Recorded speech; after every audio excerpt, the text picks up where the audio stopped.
Bienvenue sur Algérie économique. Abonnez-vous, likez et activez la cloche pour tout savoir sur l'économie. Analyse, interview, reportage, conseils. Algérie économique, votre source d'information économique. Rejoignez la communauté dès maintenant. Bonjour et bienvenue à notre tour d'horizon économique algérien. Réforme des retraites en Algérie. Un tournant décisif pour les travailleurs et les retraités de l'industrie pétrolière. L'Algérie s'apprête à entrer dans une nouvelle ère en matière de protection sociale et de retraite, notamment pour les travailleurs et retraités du secteur pétrolier. L'Assemblée générale, tenue à la fin du mois d'août 2024, a pris 9 décisions cruciales visant à améliorer le système de solidarité et de retraite dans ce secteur clé de l'économie nationale. Mais quelles seront les répercussions concrètes pour les retraités? Les décisions prises seront-elles suffisantes pour répondre aux attentes croissantes des travailleurs en activité et des retraités? Parmi les mesures phares annoncées, l'octroi d'une nouvelle subvention unique de 100 000 dinars pour les travailleurs actifs dans la solidarité sociale, en particulier ceux souffrant de maladies graves, a suscité un vif intérêt.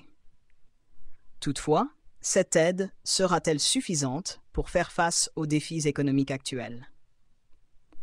Avec la flambée des prix et l'inflation, les 100 000 dinars annoncés couvrent-ils réellement les besoins des travailleurs en difficulté?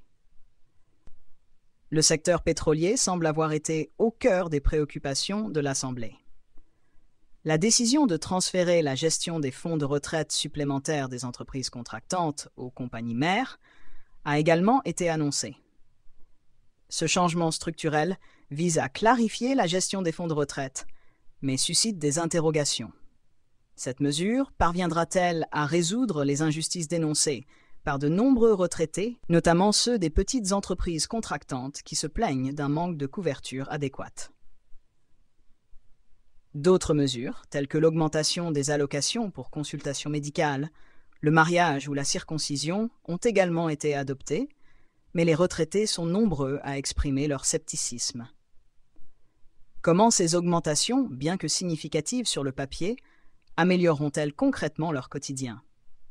Et pourquoi les allocations de décès ont-elles été relevées si tardivement, passant de 3 à 5 millions de dinars, alors que les familles des travailleurs décédés réclamaient justice depuis des années? Cette réforme intervient dans un contexte économique tendu. En 2024, l'Algérie, confrontée aux fluctuations des marchés internationaux et à la pression sur ses ressources naturelles, doit faire preuve de prudence dans la gestion de ses finances publiques. Les décisions prises dans le secteur pétrolier, pilier de l'économie nationale, reflètent-elles une réponse adéquate aux défis sociaux actuels ou risquent-elles d'aggraver les tensions entre les travailleurs et les décideurs? Enfin, le système de pluralisme social, mentionné à plusieurs reprises lors de l'Assemblée générale, sera-t-il en mesure de combler les lacunes structurelles de la solidarité en Algérie? En quoi cette nouvelle approche, basée sur des aides ponctuelles et des transferts de fonds, peut-elle véritablement répondre aux besoins d'une population vieillissante, en particulier dans un secteur aussi stratégique que le pétrole?